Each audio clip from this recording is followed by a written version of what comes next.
Hi friends, welcome to our channel. Brahmamudi serial next ఎపిసోడ్లో ఏం జరగబోతోందో ఈ వీడియోలో చూసి తెలుసుకుందాం. కావ్య స్థానాన్ని లాక్కోవాలని ప్రయత్నిస్తున్న మాయ అసలేం జరిగింది అని తెలుసుకోవడానికి ఈ వీడియోని స్కిప్ చేయకుండా ఎండ్ వరకు చూసేయండి.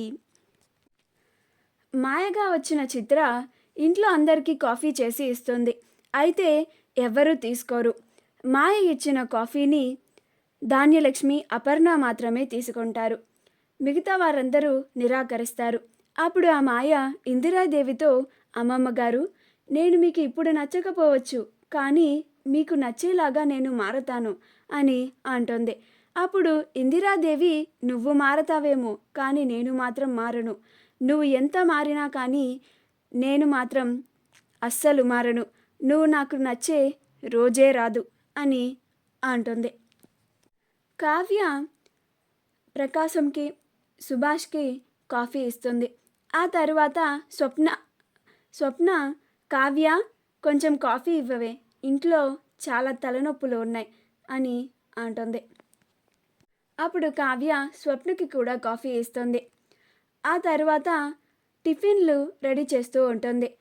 కావ్యతో పాటు మాయ కూడా టిఫిన్లని రెడీ చేస్తుంది. కావ్య టిఫిన్లన్నీ రెడీ చేసిన తర్వాత డైనింగ్ టేబుల్ మీద అన్నీ పెడుతుంది. అందరూ కూర్చున్న తర్వాత మాయ కూడా తను రెడీ చేసిన టిఫిన్స్ని తీసుకొని వస్తుంది. అప్పుడు రుద్రాణి, ఏంటి మాయ, నువ్వు కూడా టిఫిన్ చేసావా అని అంటుంది. అప్పుడు ఆ మాయ, అవునండి, ఇంట్లో అందరి కోసం నేను టిఫిన్ని ప్రిపేర్ చేశాను అని అంటుంది. అప్పుడు రుద్రాణి, ఈ ఇంట్లో ఒక్కొక్కళ్ళు ఒక్కో టిఫిన్ తింటారు, అవన్నీ నీకు తెలుసా అని అంటుంది. అప్పుడు మాయ, ఓ, నాకెందుకు తెలీదు అని అంటుంది. అప్పుడు రుద్రాణి, సరే అయితే మా రాజ్కి ఏం టిఫిన్ ఫేవరెటో చెప్పు అని అంటుంది. అప్పుడు మాయ, నాకెందుకు తెలీదు, పెసరట్టు ఉప్మా అని అంటుంది. అది వినగానే కావ్య ఆశ్చర్యపోతుంది. ఆ తర్వాత కొంచెం సేపటికి రాజ్ వస్తాడు. అప్పుడు ఆ మాయ కావ్యని పక్కకి తోసేసి, రాజ్, త్వరగా రా, నీకు ఇష్టమని నేను పెసరట్టు ఉప్మా చేశాను, రా తిందు కానీ అని అంటుంది. అప్పుడు రాజ్ నుంచొని చూస్తూ ఉంటాడు.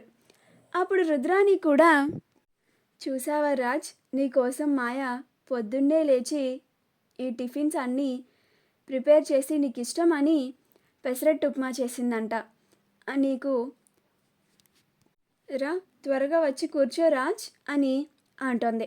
అప్పుడు స్వప్న, మీకు అంత బాగా నచ్చితే ఆ మాయ చేసిన పెసరట్టు మీరు తినండి, కానీ రాజ్ మాత్రం ఆ పెసరట్టుని తినడు అని అంటుంది. అప్పుడు రాజ్ ఆ మాయ చేసిన పెసరట్టుని అస్సలు తినడు. కావ్య ప్రిపేర్ చేసిన టిఫిన్నే రాజ్ కూడా తింటాడు. అప్పుడు మాయకి చాలా కోపం వస్తుంది. అప్పుడు ఇందిరాదేవి ఇన్ని రోజులు అందరి కోసం ఏం కావాలో అన్నీ రెడీ చేసిన కావ్యకి అగైనెస్ట్గా మాట్లాడడానికి బుద్ధుండాలి అని అంటుంది. మా వీడియో కనుక మీకు నచ్చినట్లయితే లైక్ చేయండి, షేర్ చేయండి, మా ఛానల్ని సబ్స్క్రైబ్ చేసుకోండి, పక్కనే ఉన్న బెల్ ఐకాన్ని క్లిక్ చేయడం మాత్రం మర్చిపోకండి.